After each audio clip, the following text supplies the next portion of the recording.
Going to replace the steel door. I'll take you on the ride doing it. Coming up.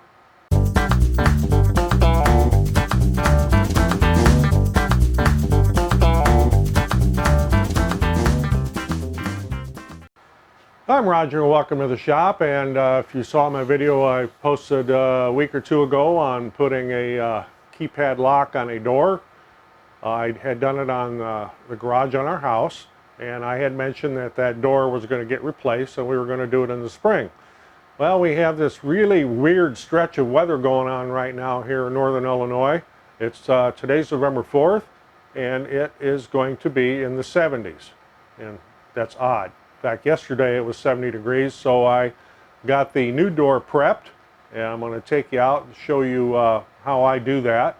This is not the way everybody does it. This is the way I do it, and I have excellent results doing it this way. So we'll head outside and I'll show you what I've done so far, and then we'll get into replacing that door. And incidentally, I'm not just tearing that door out to replace it. Also this week we bought another house, which we're going to be renovating. We're not exactly flipping it because our granddaughter and great-granddaughter and her significant other are going to be living in it as a rent-to-own type thing. But I am going to get it all fixed up for them, but that's going to be a whole nother set of videos. So let's head outside. Okay, here's the door I'm going to be replacing. This is the one I just put the digital lock on, and it has served its purpose well. It is probably pushing 30 years old. It is a steel door. The frame on it is in need of paint, but since we're going to replace it, I haven't painted it. But now that I'm going to try to repurpose that, I am going to be as careful as I can taking that out. It's something I want to show you here, and I'll try to close up on it. The brick mold actually goes back behind the J mold where the siding is there, and yeah, there's some leaves there. We've got a lot of wind and need to do some pressure washing out here. And I got a little place up here where the brick mold's starting to come apart where I could fix that once we get the frame out of there. The challenge is going to be getting this out without destroying the frame. If I do lose the brick mold, I can replace it, but I'm going to try to save the door jamb. And if it's too bad down there at the bottom, I will just make a new jamb. Now I'll show you the door. Something I do when I do new steel doors is I paint them ahead of time. I actually take them out of the jamb, out of the frame, sand them, scuff them, do whatever masking I need to do. I take the hinges off and I actually spray paint them.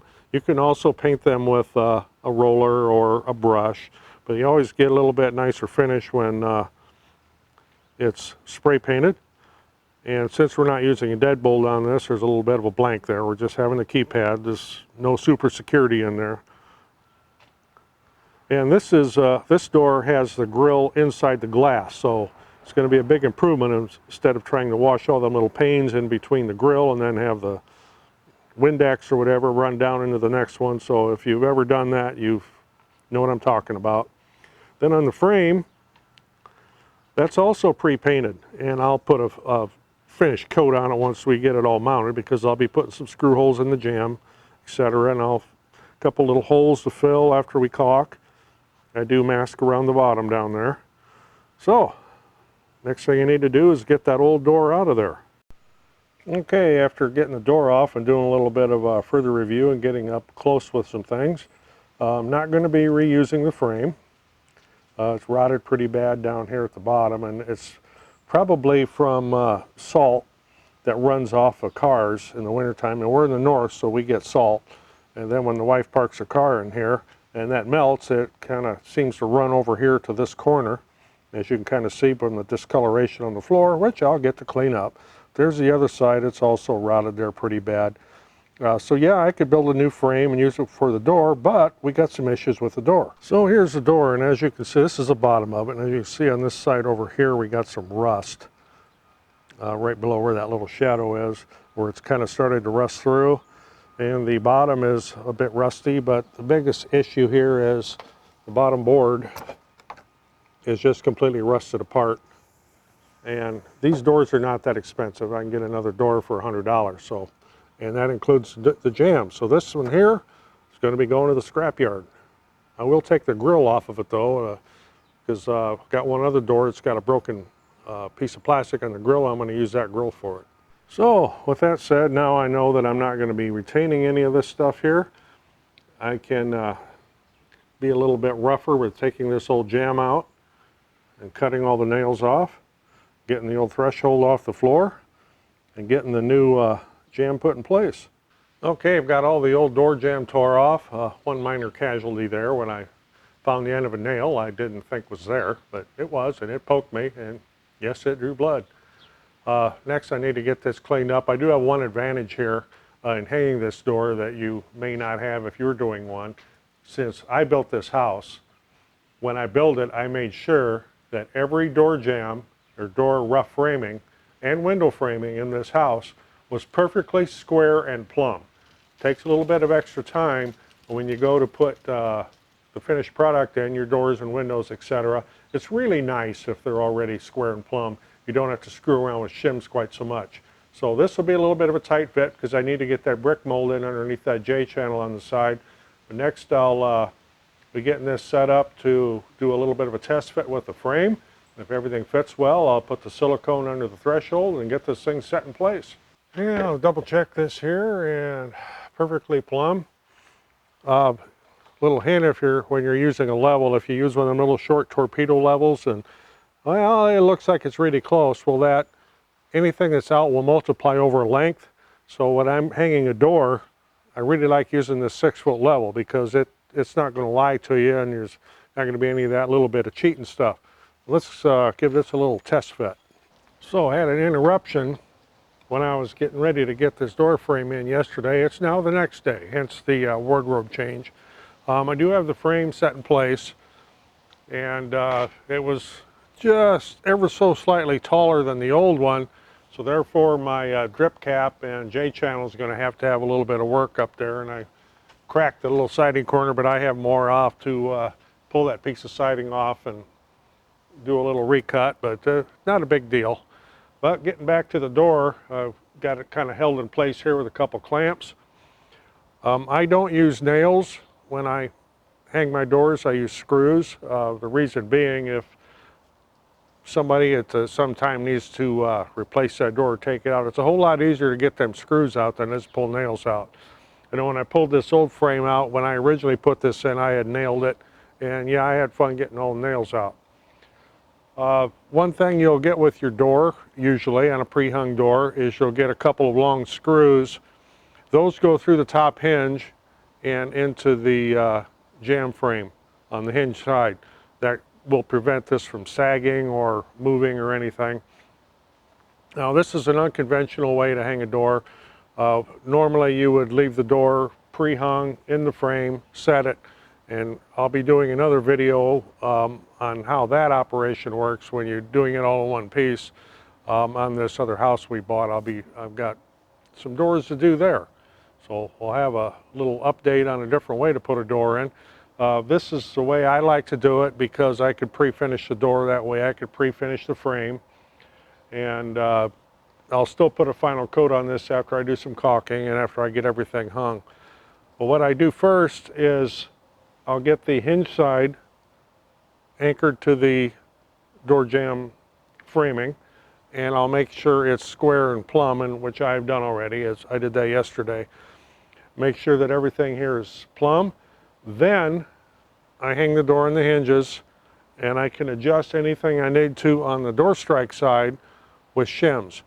This is also perfectly square and plumb, so this one's going to be easy.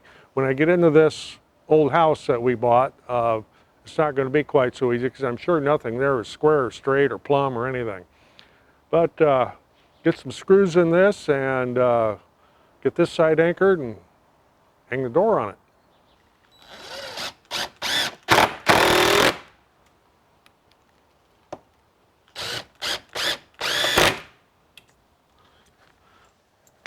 Now to fetch a door. Okay, if you're wondering how I do this by myself without a shim underneath, I tilt the door out, I start and get the top one in, drop that hinge pin in, then unless you did something wrong, everything else will just line up. You can drop your other pins in, and always keep them handy.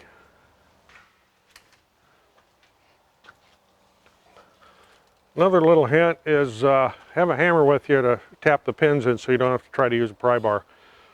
That worked. And another thing is don't drive your hinge pins in all the way until you get everything lined up and set and everything, just in case you need to take the door off again. You won't have to try to drive that out from the bottom.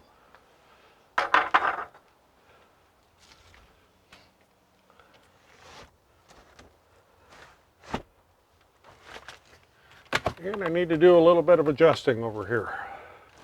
It appears the adjustment needs to be done on the threshold, and that's easy to do. There are adjustment screws down there.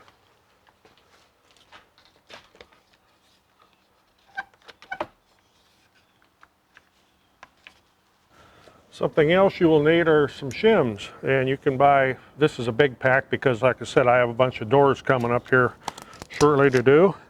But you'll need these shims to make any little fine adjustments before you put your final screws in. Yeah, I like to use these long ones because there's a lot of adjustment there and you can snap off what you need. They also make a pack of some that are much shorter.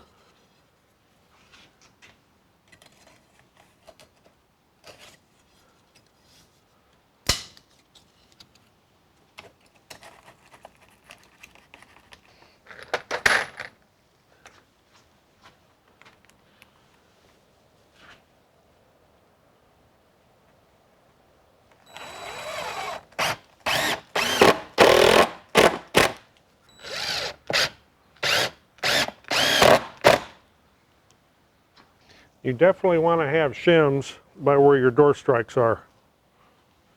You also don't want to force a shim in because if you bow the jamb in, the door won't shut properly.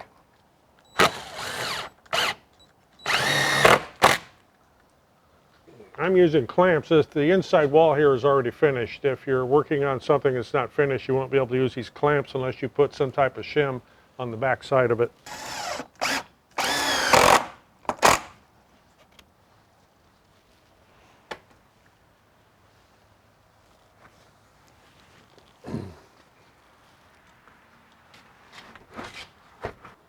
I'm liking that.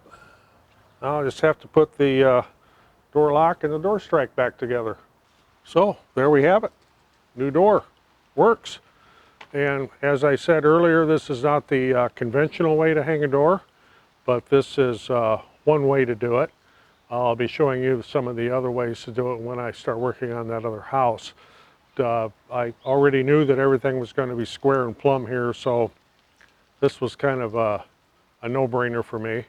But maybe you got a little bit of something out of this, you know, maybe how to pre-prep your door. And something you can do on a pre-prep is after you do paint it and everything, you could put it all back together, put it back in the jamb, and just pop a couple little nails into the strike side through the jamb member to hold it in place so you can hang the door that way. That just another way to do it.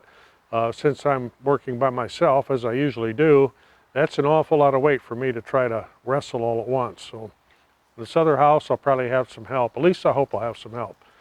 Anyway, I digress. If you got something out of this, appreciate getting a thumbs up. Of course, we're always looking for subscribers. And next to that subscribe button is a little bell. If you click that bell, you'll be notified when I post another video. Otherwise, I'm Roger, just outside the shop with a new door. See you in the next one.